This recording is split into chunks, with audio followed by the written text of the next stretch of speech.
brand new actual play just dropped. Dungeon Masters, an official actual play by D&D. What does it help us do as DMs and players, or is it just entertaining? Let's look at that. This new actual play has somebody I really like, Jasmine Bular at the helm. The city looks eerie in the light fog that is drifting in out of the bay in Brampton District. And I love watching Jasmine on AC Inc. shows. Currently, she's playing Daggerheart, but she's now running the official D&D actual play. D&D is again putting money, and by the looks of it, a ton of money into actual plays. And so I want to see what Jasmine does as a DM, what the players do, how they've built this together, and whether this hits some of the goals that I would have for a show like this. And one of the biggest goals is it teaching Dungeon Masters? Is it helping create new DMs and helping create new players that have good skills? So I'm going to go through the first episode and talk about what skills I think the show showcases so that you and I are benefiting from this show. And I want to keep in mind the audience can be very different, right? Actual plays in the past have at times pleased really hardcore players that knew all the rules and all of that, but they also helped bring in lots of new players who didn't know the rules as well. And when I think of Dice Camera Action and AC Inc. and Critical Role, they all had times when the type of play they were showcasing was very organic, very real. You know, Dice Camera Action would even have star-studded people show up, and still it felt like they were just playing a game, and you felt like you could do that at your table. Dice Camera Action in particular, and AC Inc. as well, showcased actual adventure content at times, or played off of what was going on in one of the main storylines or seasons. So I'm curious how well that'll work as well. All right, but now let's talk about what's cool in episode 1 if you're a DM or a player. Lesson number 1, dramatic play. A magic wielder, fire in her eyes, malice in her heart, stares you down, Professor Krem. Ah. Your old rival, Delia DeCaren, now wielding magics you helped her develop against you. And what Jasmine Bular and the cast do that is really cool in this first episode is they set up the characters. So the characters are already full of really neat hooks that can interact with the campaign. So lesson number 1 is setting up the characters so you can get great narrative and dramatic play. How do you do that? Well, the cast has obviously worked one-on-one with Jasmine to develop their characters. Jasmine's told them something about the campaign. So who are they? Neil Newborn is playing Professor Creme de la Creme, a rock gnome reanimator artificer. Deborah Wild, both of these are actors who did voice acting for the Baldur's Gate 3 video game. Deborah is playing Zora Thornska, a Hexblood shadow sorcerer. Christian Navarro is playing Elwyn Emberleaf, well, I'm not going to spoil that, but a Winterwalker ranger, let's say. And Mayana Baron is playing Wesley, a Drow Grave Domain cleric. These PCs could be interesting just on the grounds of those combinations. These are all options that you're going to find in the new book that's coming out. And all of these people are skilled and do fun things with their characters. I'll talk about that in a bit. But what that's really neat about this setup is Jasmine knows bits about what the characters are up to. And they all have sort of dark secrets or interesting twists. People they've met, deals they've made, things like that. And the other players, I believe, looking at how everybody reacts, don't know these things. So that creates a really interesting dynamic. Now, in a campaign that you set up, it's not your actual play, you don't have Hollywood actors sitting at your table. You can still do a lot to create interesting campaigns by working with the characters and saying, okay, cool, what are your hooks? What do you like? A great example of this is actually in the Daggerheart core rules, where they talk about creating a campaign together and how you can build on elements together. It's a nice summary of what you'll find in a lot of other indie RPGs that will say things like, okay, help me define this kingdom that you came from and what's going on there and why would you have left? And enough depth there.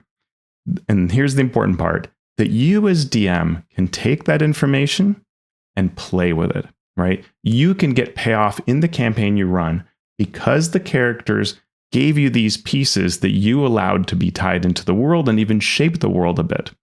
So if somebody says that, here's what I do in this town, this is my occupation, and here are the trade-offs I had to do, right? Then that really creates a possible payoff down the road. Understanding things like your family dynamics, what you do as an occupation, who you dated in the past, right? Things like this help to develop your character backstory, but also the campaign itself. And so whether you're a player or you're a DM, this all pays off. We see in this first episode a nice showcase of this. The session is set up to draw out elements of backstory at various points and create interesting moments, and this happens again in the second episode as well. The other thing that you're doing here in this first episode, which a lot of DMs might be in a situation to do with Ravenloft, is to have a surprise that everybody knows about. And I've recently gone through this because I'm playing the Ravenloft Curse of Strahd adventure that Jeff Mueller is running for us. And Jeff was recently on Mastering Dungeons, the podcast that I co-host. Jeff took my helm and talked about what's best about Curse of Strahd, because I couldn't do it because he's running it, and so I can't get all the spoilers. But when he ran that adventure, he created an intro for us. And this is what's really cool about the intro. It was using a published adventure that had an interesting story, and we weren't sure where that was going to go. But what we did know was, hey, we're going to end up in Ravenloft. We're going to end up being pulled into the mists. And he knew that, right? Of course, he knows we know. Our characters don't, but we all know this. And you'll see this in this actual play as well. The characters know they're going to Ravenloft, but they don't know the exact how, probably. And they don't know the ramifications of the choices they make in this session. And that's what's key, and Jasmine handles that really well. You recall the only other time you were faced with a foe that made you feel this way, an entity that maybe gave you everything you have, but threatens every single day to take it all away. And you feel a voice, almost not your own, respond in kind. That you could end her if you so wished. Because you are also not what you appear to be. The plot of what's going on here, the decisions they make of how to deal with NPCs, with the villain, those all set up situations that can allow for payoff down the road. The choices matter, even if the big surprise, we're in Ravenloft, isn't a surprise, right? And that's really cool. So setting up this narrative for dramatic play with your characters, having lots of hooks that you as DM can do. And conversely, if I'm talking to you as a player where you can work with the DM to say, hey, what part of the world can I tie into, right? Because you know that the DM can use that. That's super rewarding down the road. So we get things like deals struck that cause you to go to Ravenloft. We get family relationships. All these different things play out and make the show interesting. So what else goes on? One thing that I really, really like is Jasmine brings in a lot of NPCs, but in a very natural feelings way. These relatives and associates from character backstory. And all of these are interesting enough and leave enough open-ended pieces that they can keep on paying off down the road. And that's very clever, right? See how these relationships cook when you present them at the table, let them sort of play out. You can always come back to them, and that's very smart as well. The last thing that I saw here is the use of an NPC as your DM's voice. And this is one of my favorite tips for DMs out there. Really easy to overlook. It's especially a tip that I love as an adventure designer, but this is true at your table or with published works. And that is, when you as DM are running an adventure, a campaign, if you can have an NPC that the players are glad to work with, and when that NPC speaks, you can kind of shape things, right? And you'll see this in Soulless, the magical paper crow that shows up. You see perched on one of the rotting wooden fences nearby a paper crow made out of ink-stained paper. Soulless can provide information and tips, but is enough of an ambiguous character, not sure whether they are always on your side or not, that the DM can use that to right the ship, right? If you want to go left and left is a really bad idea, it's really the time to go right. Well, Soulless could tell you something, right? So having NPCs or mechanisms by which you as a DM can provide information, can nudge them in the right direction, can explain to them what they should know, that's really helpful. Now, it's always fine to go out of character and say, hey, players, you're concocting a really bizarre plan, I think based on incorrect information. Here's what your players would know. That's always fine, right? Don't let your players make a bad assumption that their characters would not make. But having an in-character voice is just even better. So if you have that NPC, it's absolute payoff. I wrote an adventure called Cloud Giant's Bargain, sadly not available anywhere, except through eBay in physical form. But in Cloud Giant's Bargain, I gave the characters a instructor, essentially a talking skull that was a former Acquisitions Incorporated wizard and instructor of new hires to Acquisitions Incorporated. And so they're there kind of ostensibly grading you, watching over you, commenting. But what that allows you to do in a possibly tricky adventure is for this instructor to say, are you sure you want to do that? Right? And that helps you out as DM to have that way to speak in character. Now, let's talk about the free stuff. Each episode they release is going to have an associated encounter in the play along pack that drops on Thursdays at 9 a.m. So Wednesday night is the show. Thursday morning is the play along pack. And the first week, so this week, you get it free. You get to get an encounter out of what happened in the actual play that you're going to get to see. And if you pre-order Ravenloft: The Horrors Within, you'll get the rest of them. I'll be honest. Well, let me first say, I work with Wizards of the Coast often as a designer. I know lots of people on staff. The same is true of a lot of different role-playing game companies out there. I have a lot of relationships across the industry. But you should know that I did get to see these shows earlier as part of a program they have for creators. And I certainly enjoy working with Wizards of the Coast. That doesn't mean that the video I'm creating right here is biased, but you will have to make that decision yourself. So how do I feel about these play-along packs? I don't know. I haven't seen one yet, but I am assuming I will like it. And I will say now, I don't think it's awesome that the others aren't going to be available for free. I understand why, because I think what they're saying is these play-along packs are parts of the adventure. So you have to buy the adventure to get the parts. And what you're getting is, as part of pre-ordering, you're getting early sneak peeks at it, which are the encounters using, parts of the adventure that are also in the actual play. So I get it, and it may be that it all works out fine. I'm a little skeptical of the idea. I think that having something truly free every week would actually be a lot better, particularly if it was made for intro DMs and intro players. But that's how it is. So this week, enjoy it. It's free this week. That's awesome and great. There are also going to be all these tie-ins, like I mentioned, to things like the D&D Encounters program. We're covering that on Mastering Dungeons this week, and we also talked about the last 2 weeks. So, get your free stuff. Tell me what you think about it. I'm curious in seeing what you think when you look at the packet and whether it makes you say, yeah, I want to pre-order this through D&D Beyond and get copies. Personally, I like my physical books. That is the way I buy things. So I'm buying a physical book at my local gaming store, and that's just the way it is.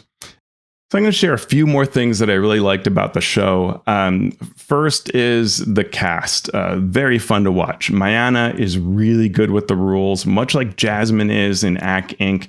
Helps other players, helps explain how their characters work, how her spells work.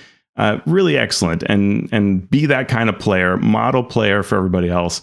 Devra is very good about being the new person, right? Unabashedly says, which is perfect for a show like this, hey, I'm not sure how this works. And at one point, there's a really nice piece where she talks about how she thinks she's nailed the rules and really gets them, but actually has not. And that's perfect, right? And everybody's really good-natured about it. It's the kind of thing that helps new viewers see why it's fine to be a new player and you can still have a great time. So I really like what Devra does on this show and how she plays.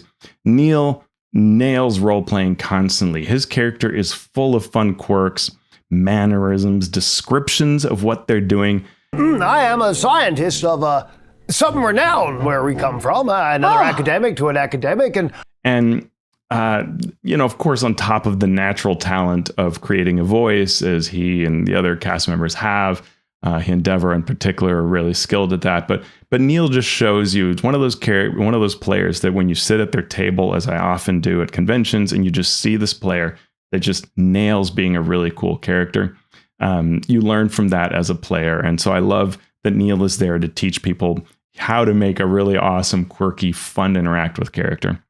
And then Christian really, really understands his character. He's often the person that in initiative goes, yeah, I know exactly what I want to do. I use this, I'm hunter's marking and I'm doing this thing and I'm doing that. I'm casting this spell, knows exactly how their character works. Really fun. It's all business, kicking butt. I dropped concentration immediately just because this seems more important, and I cast Speak with Animals. And so my mouth will sort of transform into a beak. Get the fuck out of here, really? Yes. Wow, fantastic. So cool. And I say, where are we? And you think maybe that in terms of player types, he's just going to be like a slayer that just wanted to take stuff down and kill it. But that's him kind of playing along those lines when it fits his character.